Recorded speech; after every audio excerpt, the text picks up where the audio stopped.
मेहमान नहीं थे, उसके बाद मुझे ऐसे ऐसे कलर के दुपट्टे।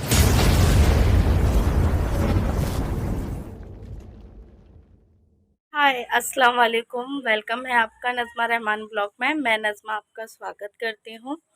पहले से जो जुड़े हुए हैं उनका बहुत बहुत धन्यवाद, और जो नए हैं उनका बहुत बहुत स्वागत है।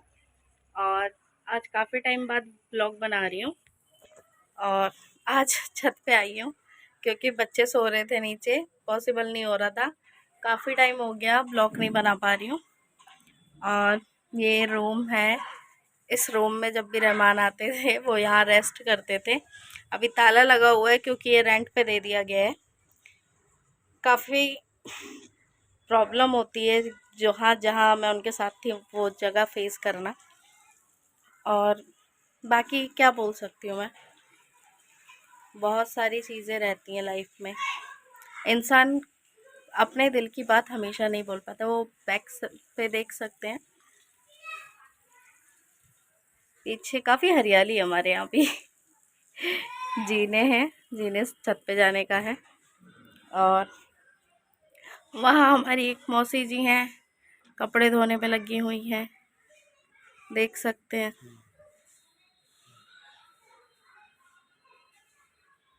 वो पूरा दिन सफाई में लगी रहती हैं।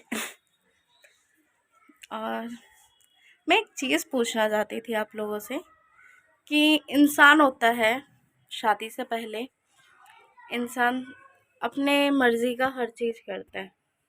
कपड़े जो पहनने हैं, सब कुछ, कपड़े हैं, कलर है, मेकअप है, हर चीज़। पर लड़कियों का शौक़ तो मेकअप का रहता है ना। मेरा भी शौक़ था, पर मैं अब ये सोचती हूँ अगर मैं कुछ करूँगी, रहमान नहीं है तो क्या मैं शादी से पहले नहीं करती थी?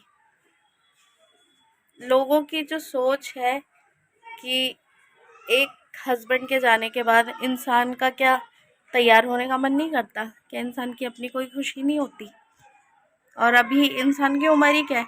यहाँ इंसान अपनी ज़िंदगी हमेशा जीता है। क्या मुझे हक नहीं है मैं अपनी ज़िंदगी जीऊँ?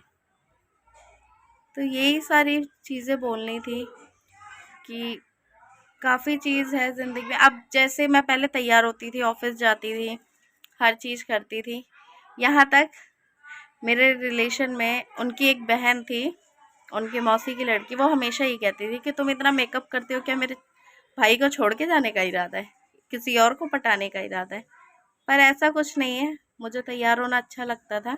कभी शादी है या कहीं जाना है तो मैं तैयार होती थी। मेरी आदत नहीं है मैं रोज़ तैयार हूँ। रोज़ आप इतने सारे ब्लॉग देखे होंगे, जो मैं अपनी शॉर्ट वीडियो डालती हूँ सारे रहमान जी के टाइम का ही है, अभी का कोई नहीं है। क्यों? जब तक मैं तैयार नहीं होती या कुछ करती नहीं हूँ, मेरा कॉन्फिडेंट नहीं आता। अगर मैं अपना फेस ऐसे देखती हूँ ना, तो मुझे लगता है कि मेरे साथ बहुत बहुत बड़ा हादसा हुआ है। मुझे हमेशा वो चीज़ याद आती है। सब इंसान यही कहते हैं कि इंसान भूल जाता है। दुनिया में कोई भी ऐसा रिश्ता हो कि इंसान भूल जाए, पर हस्बैंड वाइफ का एक रिश्ता ऐसा होता है ना, ना हस्बैंड भूल सकता है ना वाइफ भूल सकती है। हस्बैंड वाइफ को खोने के बाद दोबारा शादी इसलिए करते हैं अगर उनके बच्चे होते हैं, तो उन्हें संभालने के लिए उन्हें बीवी की ज़रूरत पड़ती है, क्योंकि अगर वो शादी नहीं करेंगे उनके बच्चों को कौन संभालेगा? हस्बैंड दोनों चीज़ मैनेज नहीं कर पाते, जॉब के साथ साथ घर नहीं संभाल पाते। पर लड़कियां होती हैं जो जॉब के साथ साथ घर भी संभाल लेती हैं। उन्हें बहुत तकलीफ़ होती है, ऐसा नहीं है कि उन्हें तकलीफ़ नहीं होती। तो यही सब मैं आप लोगों से पूछना चाहती हूँ कि क्या हस्बैंड के ना रहने पे इंसान तैयार नहीं हो सकता, या उसका कोई शौक़ नहीं होता? मेरे हस्बैंड नहीं है तो क्या मेरे पास उनकी दो निशानी नहीं है? वो तो मेरे लिए ज़िंदगी भर रहेंगे। और सबसे बड़ी बात यह है कि इंसान का कोई हस्बैंड होता है, धोखा दे देता है, तब भी इंसान उभर जाता है। और मेरे तो हस्बैंड ऐसे थे, कभी उनने मुझसे एक चीज़ नहीं छुपाई, अच्छी बुरी कोई भी चीज़ वो मुझसे नहीं छुपाते थे। यहाँ तक कोई भी चीज़ अगर उन्हें करना होता था, कुछ भी, यहाँ मेरी लड़की हुई आयत, उस टाइम पे मैंने उनसे सुकन्या के लिए बोला, लाडली के लिए बोला। मेरे हस्बैंड एजुकेटेड नहीं थे, पढ़े लिखे नहीं थे, पर वो हर जगह मुझे सपोर्ट करते थे। वो हर जगह मुझे यही कहते थे कि जहाँ पैसा लगता है, प्यार से मोनी बोलते थे, जहाँ पैसा लगना है मोनी तू लगा, पैसा मैं दूंगा। उनने मुझसे कभी नहीं सोचा कि ये सही कर रही है नहीं कर रही है। मैं पढ़ी लिखी थी पर वो मेरी कभी इज्जत नहीं करते थे पढ़ाई के लिए, क्योंकि मैं घर में बहुत ढीली थी, मैं घर के काम में हमेशा पीछे रहती थी। तो पहली चीज़ मैंने आपसे एक चीज़ पूछी है कि इंसान के हस्बैंड जाने के बाद क्या उसका अपना कोई शौक नहीं होता कि वो अपनी मर्जी से कुछ कर सके। तैयार होना है, कुछ भी है, रेड कलर इंसान प्रॉपरली नहीं पहनता, शादी में ही पहनता है, क्या उसके बाद रेड कलर नहीं पहन सकता? तो ये सारी चीज़ें हैं जो इंसान को, एक लड़की के लिए बहुत ज़रूरी है। मैं कह रही हूँ, मैं वीडियोस क्यों नहीं बना रही, इसीलिए मैं जब जब वीडियो बनाती हूँ मुझे तब तब याद आता है।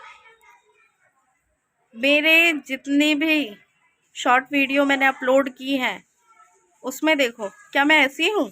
क्या ऐसी थी मैं? नहीं ना, सिर्फ मेरे साथ जो हुआ है मैं उसकी वजह से ऐसी हुई हूँ।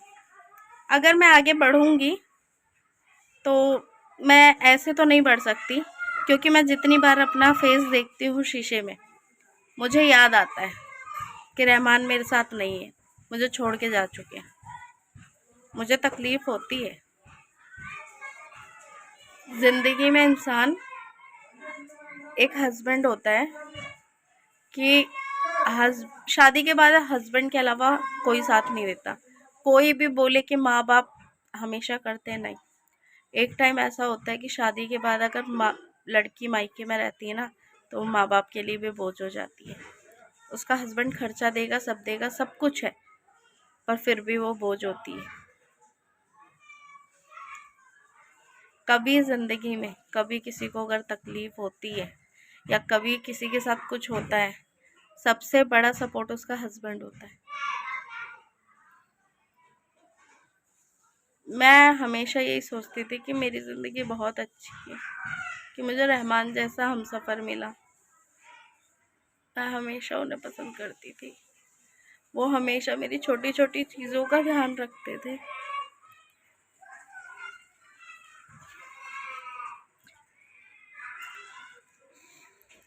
इंसान कहता रोना नहीं चाहिए, रोने से उन्हें तकलीफ होती है।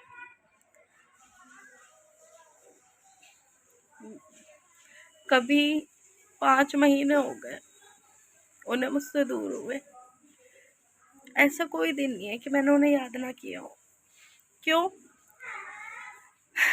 पहले वो जब थे तब भी सुबह उनकी ड्यूटी रहती थी तो मैं ही उन्हें उठाती थी, वो टाइम पे नहीं उठ पाते थे। तो